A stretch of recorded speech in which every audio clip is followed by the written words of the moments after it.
Moi roztomili, posłuchajcie o baniokach na mleko. Jeszcze 300 roków temu, jeśli se wspominocie, każdy, kto miał we chlewie krowy, a nie miał co zrobić z mlekiem, to go oddawał w baniokach do mleczarnie.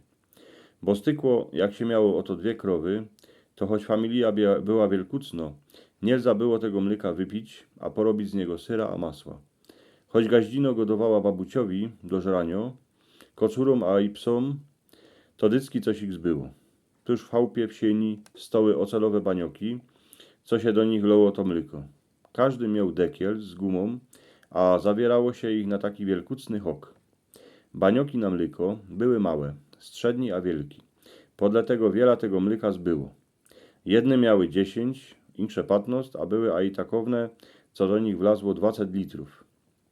Gaździno jak doiła krowy, to se musiała fest dawać pozór, co by wszystko było czyste, bo mleko szło do zlewnie, a potem do inkszych ludzi. Jak już banioki były pełne, to się ich brało na jakiś wózek, baj na strokę, a wiózło ku cesarski ceście na jeden plac. Kany były aj insze banioki z inkszych chałup. Na każdym musiała być napisano chulica, a numeru chałupy, bo inaczej żaden by nie wiedział, kiedy baniok je jego. Wspominam se, że my banioki z mlekiem wozili na Podlesiu w małych kończyc ku krzyżu, co był wedle chałupy, co w nim bywała pastuszka.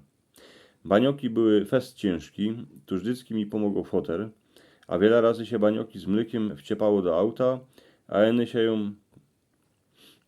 się ją po trowie pokulało ku inkszym. Potem po nich przyjechał mleczarz, co ich pozbierał, a zawiózł do mleczarnie, a próżne przywiózł zaś na spadek tam ku krzyżu. Próżny baniok to już szło nieść. Tuż jakże chrzał ze szkoły, to że go chycił, a smyczył, że go ku chałupie.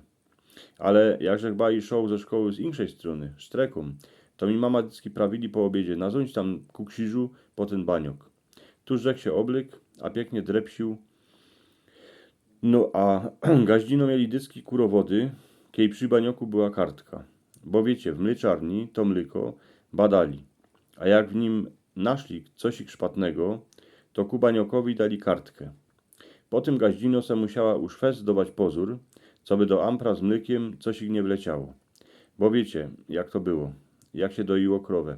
Pierun się chwostym oganiał, a wiele razy było tak, że chciała klepetą wleźć do ampra.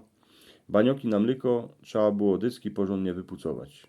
Mama ich jeszcze roz za czas wyparzyli wrzawą wodą, co ją uważyli na blasze. A wiele razy było tak, że gaździnka była fezna srano, kiedy uwidziała kartkę przy banioku, bo przez adycki wszystko miała czyste.